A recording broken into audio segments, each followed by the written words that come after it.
susters, as ons nou ons tyd dink aan die woord heilig, dan weet ek nie of veral ons jong mense regtig veel van 'n saak het met heilig. Heilig vind vir ons 'n redelik afval storie. Eintlik as ons in die Bybel lees as Jesaja, die engele wat daar voor God se troon is, dan sê hulle heilig, heilig, heilig is die Here, né? Maar ek bevrees ons wat in die moderne tyd leef, vir ons klink die woord heilig meestal maar bietjie na skynheilig, né? Lyk mooi, hoë blink, onderstink, ons almal ken die terme. Dit lyk pragtig, maar ons weet, dit is nie miskien nie heeltemal so waar nie. En die probleem is, as ons as moderne mense die woord heilig, heilig, heilig word, dan dink ons as jong mense veral, klink dit vir ons na boring, boring, boring, né? Want heilig beteken ons nou, jy stel ons reg goed om so te doen, en dit beteken ons gelukkig redelijk vervelig, en nooit opwinding nie, nooit last, en nooit speel of so, né? Want heilig is nou heilig. Verder weet ons natuurlijk dat ons plat nie heilig is nie. Daar is mense, ons dink baie keer van die kerkmense, ons sê, ag maar, dat maak is wel heilig is, maar dit was geen heiligheid.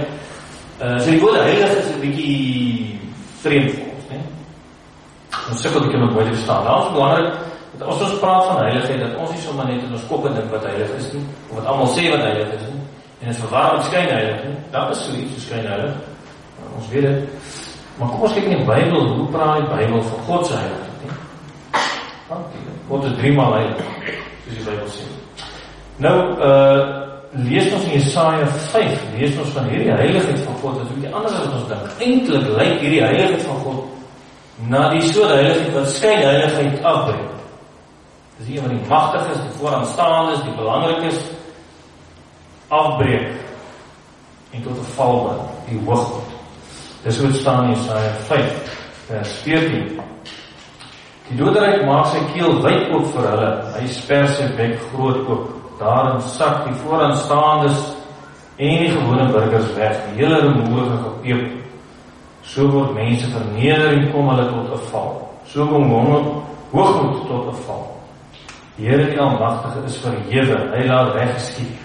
Die Heilige God laat hom ken as die Heilige, hy oordeel regverdig.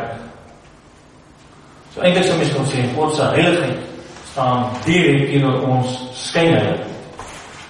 En dan lees in Jesaja 29, dat hierdie heiligheid is ook nie net die boring of vervelige storie nie, hierdie heiligheid roep blydskap op by die wat swak is, die wat arm is, en die doof is, die blind is, die wat swaar is. Jesaja 29 sê, daardie dag sal die doofes kan hoor wat daar in die boek staan, en sal die blindes weer kan sien uit die donker, uit die duisternis uit. Die mense in nood sal weer bly wees oor die Here. Arme mense sal juig oor die heilige God van Israel. Daar sal nie meer wreedaars wees nie. Dit sal klaar wees met die ligsinniges. Elkeen wat altyd gereed was om onreg te doen, sal uitgeroei word. Ook die wat sommer mense tot oortreders verklaar het, stryk gespan het vir die wat reg wil laat geskied, en onskuldige mense hulle reg ontneem het deur vals getuienis. Jy kan sien, God se heiligheid is regverdige heiligheid. Hy breek die onreg, breek hy af, dat daar niks van oorbly nie.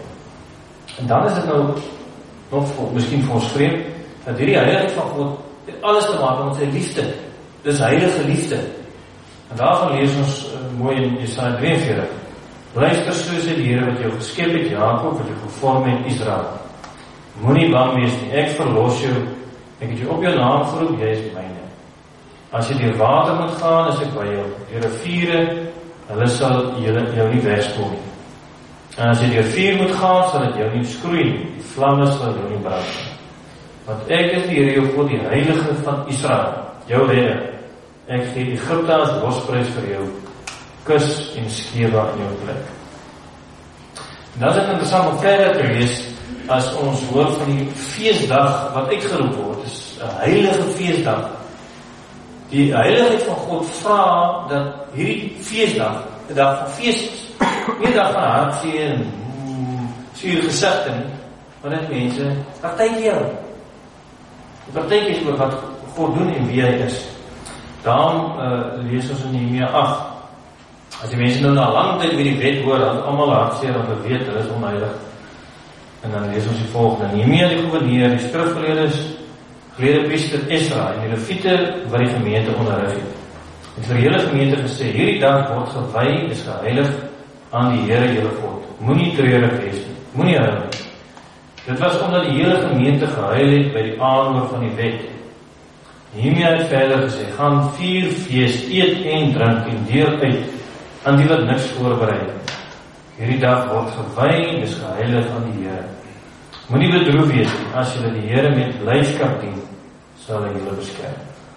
Goed, so ons het gesien in die Bybel, is die heiligheid van God reg dan nie die boring idee wat ons van heiligheid het nie.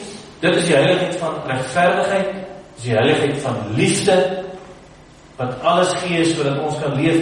Dis die heiligheid wat feesviering oproep en blydskap. Dis hoe God se heiligheid werk. En hy staan op vir die onreg, wat teen die onreg en vat die reg. Nou goed, nou lees ons natuurlik, maar goed, God is heilig en ons moet ook nou heilig wees. Nou daar kom ons nou 'n bietjie by 'n probleem uit.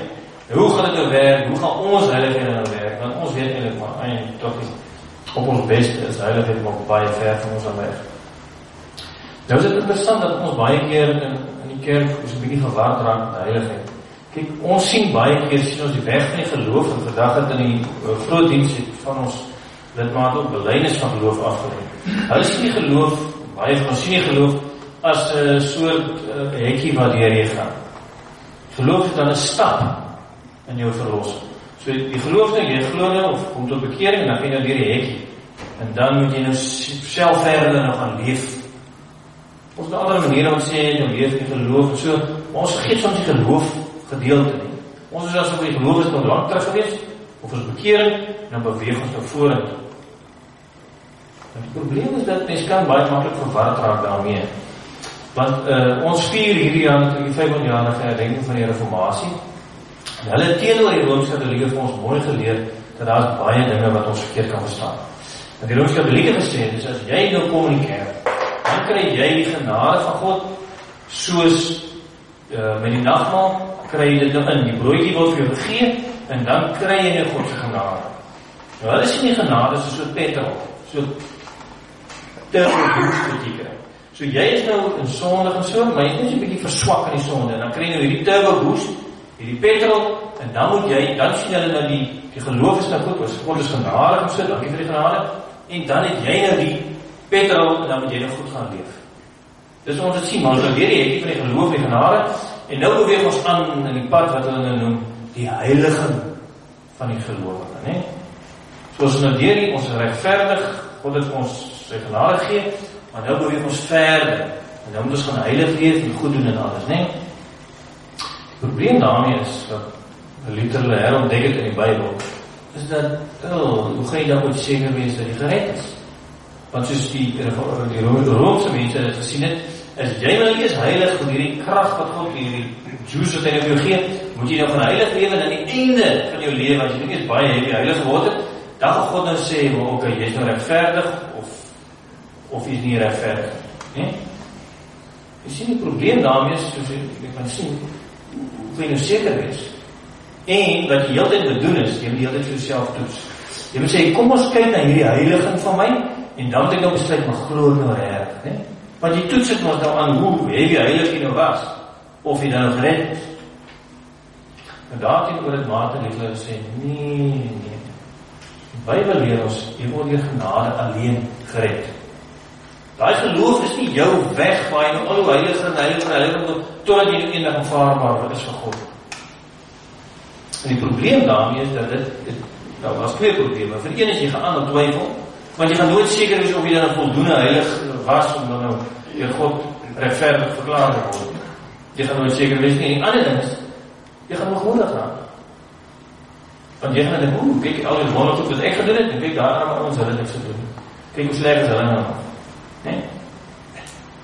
En God sny al daai goedjies weg, soos ons nou gelees het in Efesiërs 2. Ons is net deur genade gered, deur die geloof.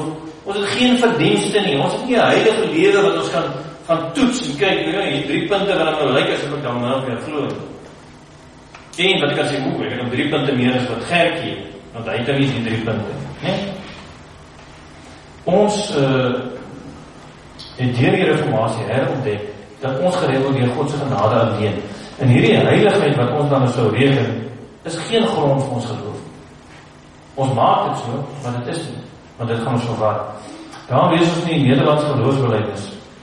In artikel 24 sê die volgende: verder, al doen ons ook goeie werke, maak ons dit glad nie die grond van ons saligheid nie. Want ons kan geen werk doen wat nie deur ons sondige natuur besmet en ook strafwaardig is nie.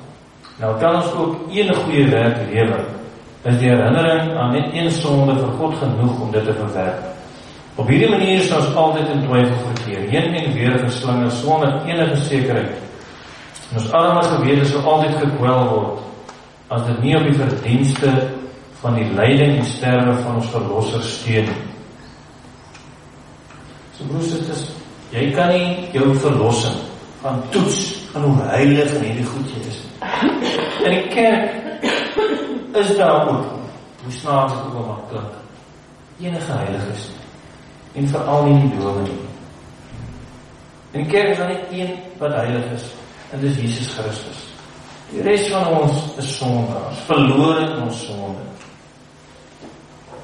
Die goeie nuus van die Bybel is dat God gee vir ons die regverdiging en die heiliging. Dit klink vir ons vreemd, want ons dink nie altyd so nie, maar dit staan so reguit in 1 Korintiërs 1 vers 30. Aan God is dit te danke, dat julle met Christus Jesus verenig is.